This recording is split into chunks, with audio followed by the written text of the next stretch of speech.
नहीं, घेरा इसलिए नहीं था कि ये भारत के 140 करोड़ लोगों का सवाल था। आप देखिए, श्वेता को जैसे ही हमने घेर करके पूछा कि मैडम आपको माफ़ी मांगनी चाहिए, आपको शर्म आती है कि नहीं आती है, इतना बड़ा झूठ बोला, पत्रकारिता का स्तर गिराया। आदमी सुंदर हो जाए इसका क्या मतलब है, वो झूठ नहीं बोलेगा।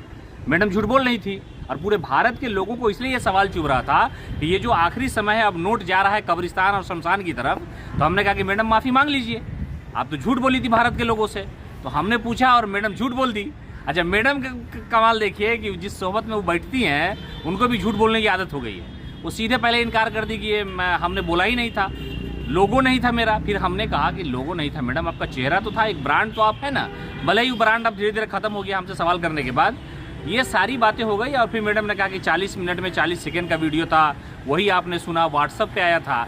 तो डूब मरना चाहिए नेशनल मीडिया को, उनको डूब मरना चाहिए कि व्हाट्सअप पे आपको आएगा, आप खबर चला दीजिएगा।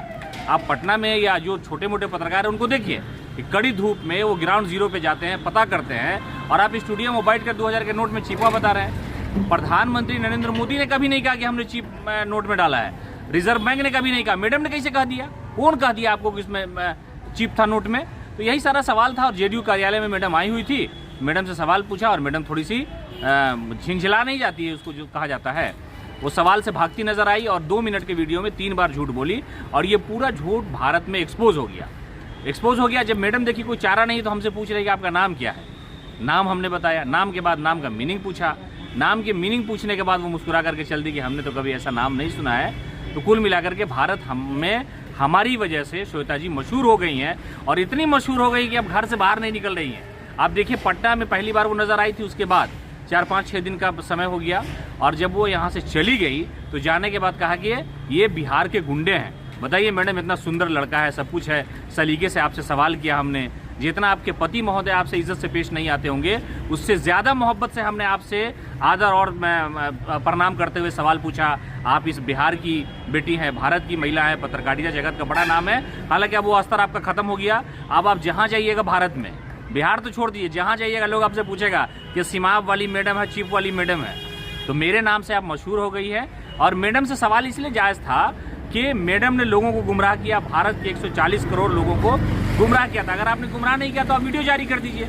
अभी भी हम आपको चैलेंज कर रहे हैं कि अगर आपको लगता है कि हमने जो आपसे पूछा वो गलत था, तोड़ मरोड़ के, काट छाट के, एडिट करके आपका जो बयान था उसको लोगों ने चला दिया सोशल मीडिया पर, तो आप एक वीडियो जारी कीजिए। उन्होंने तो कहा था कि आपने 45 मिनट का वीडियो देखा या 45 सेकंड का, कहीं ना कहीं उनका भी कहना सही था कि 45 मिनट वाले में तो उन्होंने अपनी पूरी बात रखी थी। नहीं, तो हमने उनको चैलेंज दिया है ट्विटर पे ना, हमने कहा, और आज तक इंडिया टुडे को भी चैलेंज दिया है लोगों ने कि जो 40 मिनट का वीडियो है आपका पूरा का पूरा, वो वीडियो जारी कीजिए आप। अगर आपको लगता है कि उसमें का 45 सेकंड का वीडियो क्लिप जहाँ पर आप कह रहे हैं कि सैटेलाइट जो है वो रीड कर लेगा और जो चिप है उसमें वो पता चल जाएगा, खेत खलियान, दुकान, मकान, बिस्तर के नीचे रहेगा, पता चल जाएगा।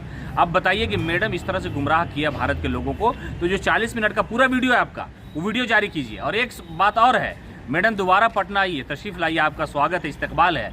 फिर पूछेंगे आपको कि मैडम हमको चिप चाहिए।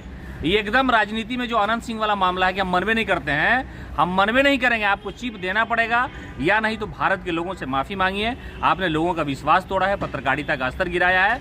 मैडम अब भारत में किसी कोने में जाएंगी तो मैडम को लोग यही कहेगा, ये पटना में मैडम चिप के मामले पर घिर गई थी, चिप वाली मैडम आ गई, चिप वाली मैडम आ गई।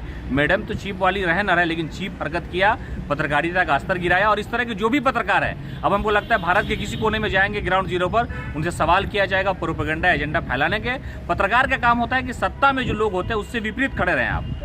आप उन लोगों के साथ खड़े रहें जिस पर जुल्म हुआ है, उन लोगों के साथ खड़े रहें जो सरकार के अगेंस्ट खड़े होते हैं। उससे क्या होता है कि जनहित का मुद्दा आप ज़्यादा से ज़्यादा लोगों को फैला सकते हैं। लेकिन आखिरी एक ये भी सवाल है कि मैडम, हम आपसे इतना रिक्वेस्ट करते हैं कि चिप आप दे दीजिए। अगर हमारी मौत हो गई तो हमारे कब्र पे आप चिप रख करके चले जाइएगा, इतना ही आपसे रिक्वेस्ट है। और गुजारिश इतनी है कि मैडम हमको चिप चाहिए, भारत के लोगों से आइए, माफ़ी मांग लीजिए, वरना हमको चिप दिखा दीजिए, हम भारत के लोगों को दिखा देंगे।